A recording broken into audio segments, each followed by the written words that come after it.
Assalamualaikum warahmatullahi wabarakatuh.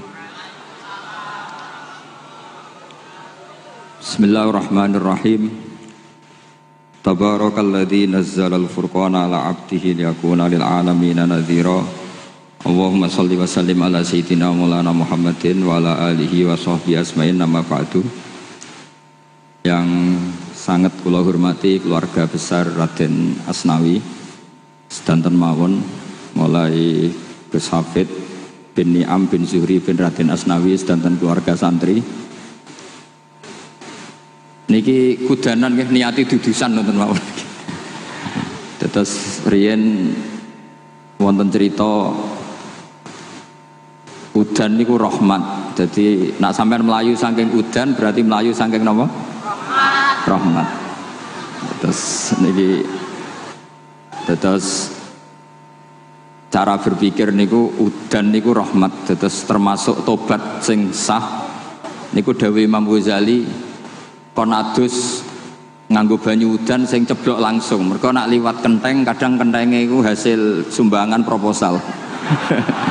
Terus mun sing langsung mawon, sing liwat plastik mun mboten mandi niku.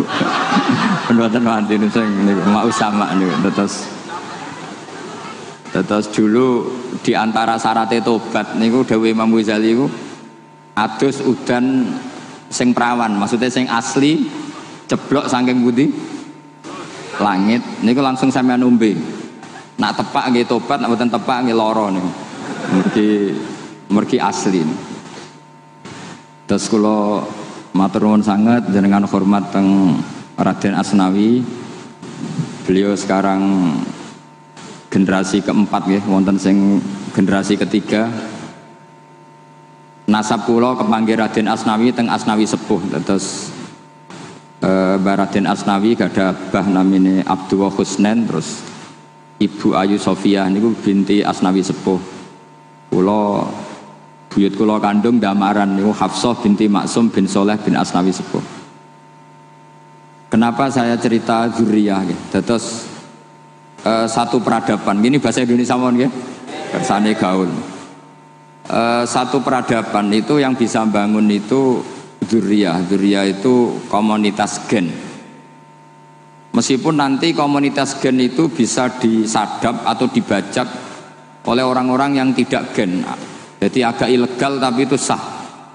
Karena sampean bisa misalnya kalah nasab sama saya, misalnya bilang nanti ketemu di Nabi Adam saja Gus gitu. Nanti pasti kita ketemu di siapa?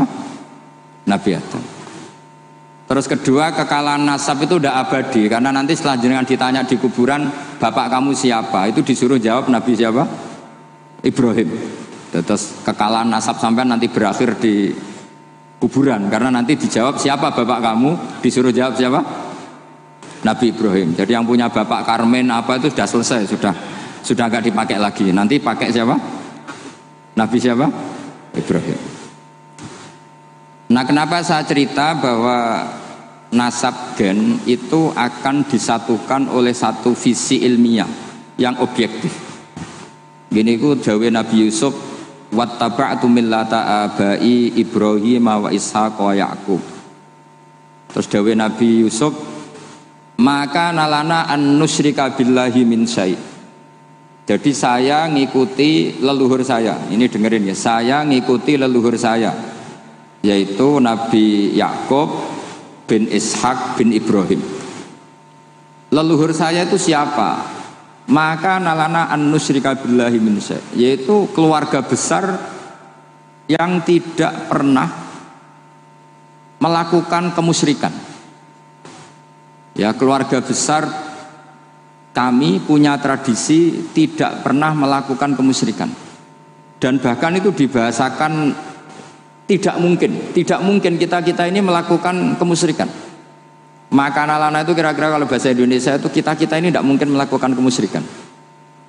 Nah, kenapa demikian? Itu berangkat dari logika yang permanen, disebut yusabbitu Allahu alladzina amanu bil qouli tsabiti fil hayatid dunya wa fil akhir. Logika permanen itu begini, misalnya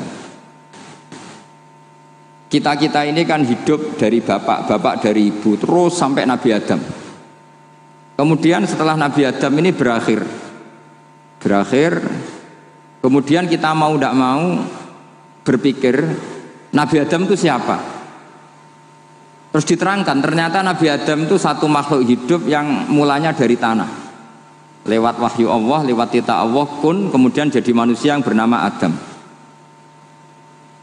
Sebelum Adam ada bumi, ada langit, ada cakrawala, macam-macam. Kemudian itu kita rumuskan lagi, asal usulnya adalah tidak ada. Adamiyun makhdun. Akhirnya kita tahu bahwa alam raya ini diwujudkan setelah dari tidak ada. Nah tentu terus kita berpikir,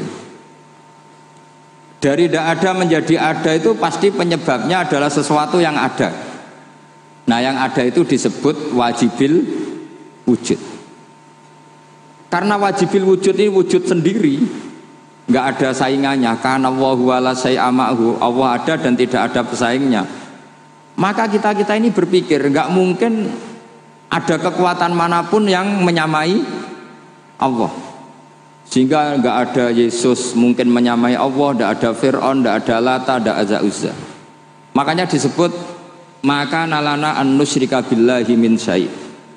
Kita ini tidak mungkin melakukan kemusyrikan.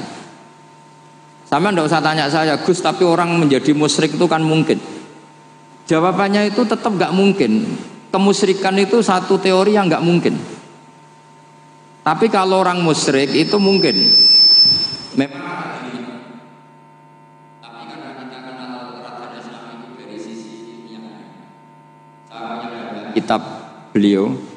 Mungkin saya termasuk pernah cucu yang membawa kitab beliau banyak ke Korea. Saya itu beli pesolatan tuh bukan 1-2 sampai 2 kerdus 3 kerdus. Itu mulai dulu, mulai saya ngiai sampai sekarang. Tak bawa ke Sragen, ke Solo Tigo, termasuk tak bawa ke Korea. Jadi mungkin ya ini GR saya ngaji di sini itu barokahnya jualan pesolatan.